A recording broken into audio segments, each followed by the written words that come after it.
The Peruvian government of President-designate Dina Boluarte has declared a 3-day curfew in the city of Puno following the massacre committed by state forces against demonstrators in recent days.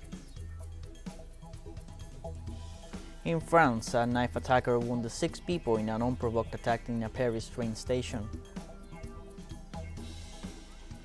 In the United States, at least 17 people have been killed during winter storms over the last 2 weeks in California.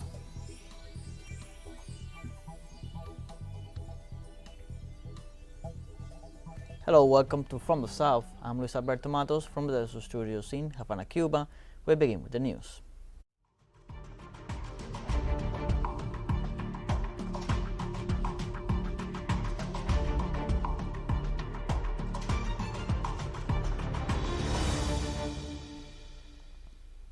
Peru's Prime Minister Alberto Tarola announced on Tuesday that the government of President Dina Boluarte has decreed a 3-day curfew in the city of Puno following the massacre committed by state forces against demonstrators in recent days. According to Tarola, the Council of Ministers approved a supreme decree declaring the mandatory social immobilization in Puno for a period of 3 days between the hours of 8 p.m. and 4 a.m. The Prime Minister said the measure intends to safeguard the life, integrity and freedom of all citizens of Puno. The region has been the epicenter of protests against the current government, which have been violently repressed by police forces. As a result, 18 civilians have been killed, although social movements and human rights organizations announced that there could be more unrecorded casualties due to irregularities in the filling out of death certificates. Bolivian President Luis Arce inaugurated on Tuesday the construction works of a modern fish farming plant in the Amazonian municipality of Rirembeque, belonging to the Department of Beni. The large industry will produce peixe, surubi and pacu fish fry with a state investment of around $13 million. It is intended to increase the consumption of fish meat in the country within the framework of the policies of food security, industrialization and import substitution. The site will also include a modern plant for the production of balanced feed to sell to fish producers in the region. President Arce indicated that despite the nutritional qualities of fish, only 2.6 to 6.7 kilos per year are consumed in Bolivia.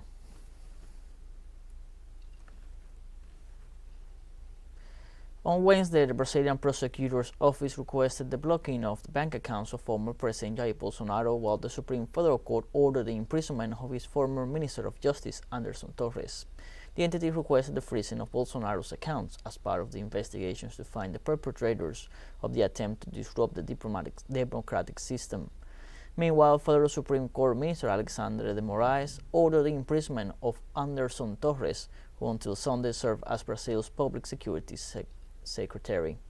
According to de Moraes, Torres will be one of the responsible for the complicity shown by the military police on January 8th when thousands of Bolsonaro supporters stormed the esplanade of the ministries and the executive, legislative and judicial powers.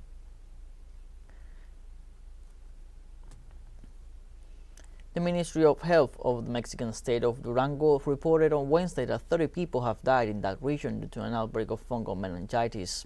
The report detailed that there are 78 confirmed cases of the disease, while patients are under surveillance and the number of deaths has not increased.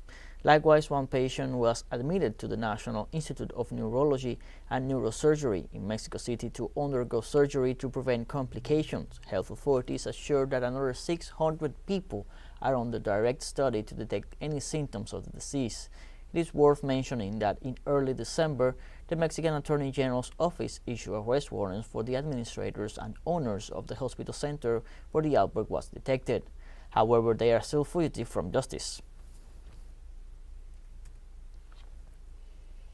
On Wednesday, armed gunmen broke into a private hospital in the Ecuadorian city of Guayaquil and shot one person dead. According to Ecuador's President Guillermo Lasso, the activation of the so-called Código Plata, or Code Silver, allowed the national police to act with forcefulness, and he assured that this response is a message to all mafias.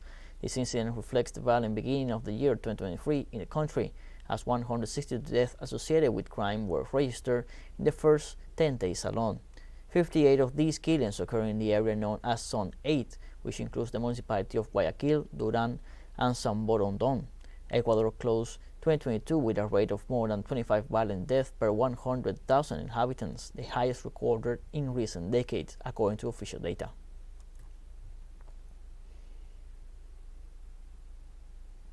The world economy does not look good for this year, and the smaller countries currently face great challenges. We go to El Salvador with Roberto Hugo Presa, who has an overview of the economic outlook for Salvadorans this year. The population walks safely in the streets. Crime is no longer a problem. However, there is uncertainty about the family economy, since in recent months the price of products have increased. I think that apart from the inflation that is happening all over the planet, and not only at a national level, but at a global one, prices are too high. There is inflation on basic food basket, vegetable, dairy products, even the electricity bills are a little higher. But not only the common citizen is worried, the private sector warns that it will be a difficult year, especially due to the war recession. However, the government affirms that it is prepared, taking as a reference the economic growth that the country had in 2022. Given the near certainty of a simultaneous recession in the Chinese and European markets, and possibly a decriminalization in the United States, we see a very complex scenario for the Salvadoran economy. The synergy between internal factors reduced the effect of the adverse element of the world economic context on production and demand in El Salvador, allowing a growth of 2.8% of the Salvadoran economy in 2022 and a growth ranging between 2 and 3% by 2023.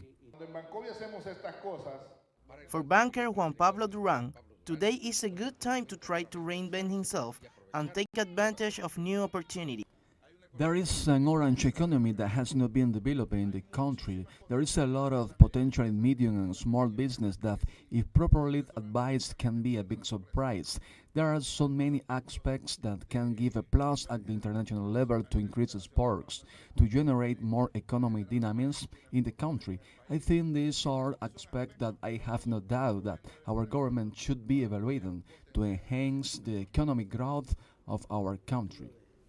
This other economist argues that for now the government can no longer bet on cryptocurrencies as an economic opportunity because the use of Bitcoin was a failure. Bitcoin fails here as legal currency. There is a law that gives that status, but in economy life, Bitcoin practically does not exist. A currency has three functions, and the dollar has all three. On the other hand, government critics believe that the layoff in municipalities and companies will increase the level of unemployment, which will affect the economy of thousands of families. Roberto Hugo Presa, teleSUR, El Salvador. Let us take a short break, but first remember you can follow us on TikTok at the account of teleSUR English, in which you'll be able to see news in different formats, news updates, and much more. All the stories coming up, stay with us.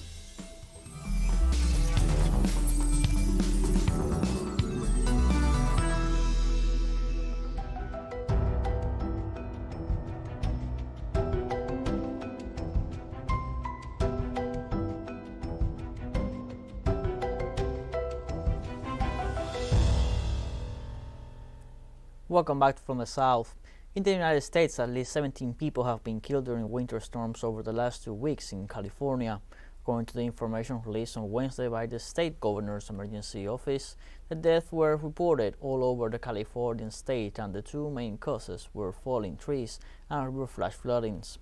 The entity's spokesman, Brian Ferguson, said that people in this area are more used to dealing with fires than with floodings, given the many years of drought. Rescue workers are still searching for a missing kid which washed out by the San Marcos Creek deadly flooding.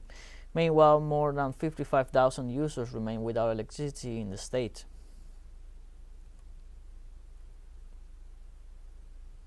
The Federal Aviation Administration has lifted the suspension of flights across the United States that caused thousands of delays and hundreds of cancellations at airports nationwide on Wednesday. The FAA suspension order followed a computer glitch in early hours of the day. Because of this, more than 3,700 flights were delayed and over 640 were cancelled. Around 21,000 flights were scheduled to take off in the country, mostly for domestic trips, and about 1,800 international flights were scheduled to land, according to the aviation data firm Cirium. The delays were caused by a failure of what is known as the notification of air mission system. In France, a knife attacker wounded 6 people in an unprovoked attack in Paris' Gare du Nord train station on Wednesday. Speaking with reporters at the scene, French Interior Minister Gerald Darmanin praised the swift intervention of police that helped prevent any fatalities, detailing how the attacker was neutralized within 1 minute of hitting his first victim. Darmanin also said the knifeman attacked several people, including a police officer, with a bladed weapon during the morning rush hour. The assailant was shot in the chest by the police and is currently between life and death in a hospital. On Wednesday in France, left-wing parties opposed the government's pension reform bill, while unions announced a strike for January 19th. According to the leader of the French Workers' Confederation, Laurent Berger, the objective of the workers' organizations is to prevent reform from entering into force, as they consider it both unfair and unnecessary. Berger detailed that the labor organizations are against any delay in the minimum retirement age, which is the flagship measure of the proposed government reform. Macron's administration is currently unveiling details of its pension reform project, which is centered around the progressive raising of the minimum retirement age from 62 to 64 by the year 2030. On Wednesday, police entered a village in western Germany to evict activists who had taken refuge there to prevent its demolition for the expansion of a coal mine. Riot police entered the small village of Lützerath, which has become the center of the debate over the country's climate efforts. Environmental groups oppose the destruction of the site, claiming that raising it to expand the nearby Garsweiler coal mine would lead to huge greenhouse gas emissions. The police announced the start of the operation as they fenced off the area, claiming on Twitter that people had the possibility to leave without further police measures before they moved into the site. About 100 activists trying to block the passage to the village clashed with police forces as the situation remains unresolved. Russia and China have boosted their trade exchanges to record volumes and may reach their target of $200 billion ahead of schedule. This was reported by the Chinese ambassador to Russia, Zhang Hongyi, on Wednesday. The Chinese diplomat noted that mutual trade volumes are growing rapidly and actualizing a historic high. At their last meeting, the presidents of Russia, Vladimir Putin, and China, Xi Jinping, had decided to reach $200 billion in trade by 2024. In this context, Zhang pointed out that in 2022, the exchange already exceeded $180 billion. He also added he feels confident that China-Russian cooperation will receive a new great development despite the negative consequences of the pandemic. The ambassador noted that both nations are ready to restore mutual travel of citizens as soon as possible and to deepen their strategic cooperation in various sectors such as tourism, education, sport, and cultural relations. In Europe, a recent poll shows that almost 80% of citizens blame the European Commission for the current energy crisis. According to the data published on Wednesday by Beck, a Budapest-based think tank, 79% of the interviewees do not agree with the sanctions imposed by Brussels and the consequent increase in energy prices. The largest percentage of disapproval was among citizens of Greece, Croatia, and Germany, with the exception of Berlin residents. In the case of Hungary, one of the countries with the lowest share of disagreement with the European policies, the government has been able to minimize the effects of sanctions on its citizens. The survey was carried out from October 13th to December 7th in 2022 among some 38,000 adult citizens of the European Union member states and other nations such as the UK, Norway, and Switzerland. And we have more news coming up after a short break, so don't go away.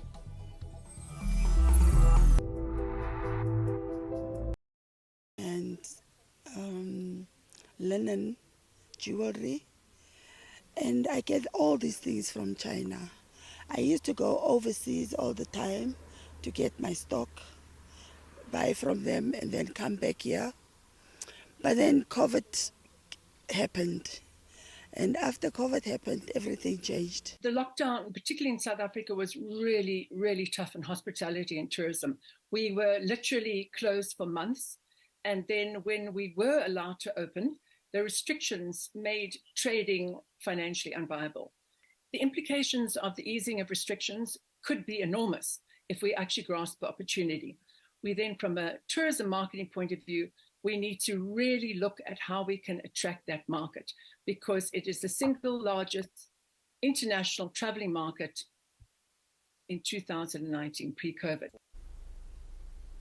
On Wednesday in Afghanistan, a suicide bomber caused a large explosion in Kabul outside the Taliban Foreign Affairs Ministry. The number of civilians killed and injured is still undetermined. Kabul police said the suicide bomber tried to access the building but was stopped by a security officer. He detonated the explosive right at the building's main entrance as employees were leaving for the day. Witnesses report a brief gunfire exchange following the explosion. The Foreign Ministry is located in a protected street in the diplomatic district of Kabul, along with several foreign embassies and other important government buildings. The local branch of ISIS-K or ISIS-Khorasan is suspected to be responsible, although they have not yet made any claims. The group recently targeted a checkpoint at Kabul's military airport and a hotel largely used by Chinese nationals. Before that, an ISIS-K suicide bomber had targeted Russian diplomats, killing 20 people, including 2 Russians.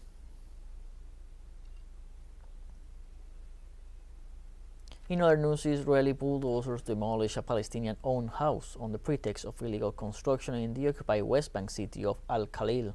The demolition of the house led to heavy clashes between the angry Palestinian residents and Israeli forces.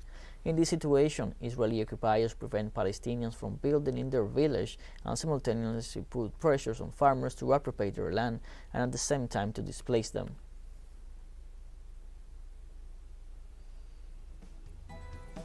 We have come to the end of this news brief, and you can find these and many other stories on our website at telesurenglish.net. You can also join us on social media: Facebook, Twitter, Instagram, Telegram, and TikTok.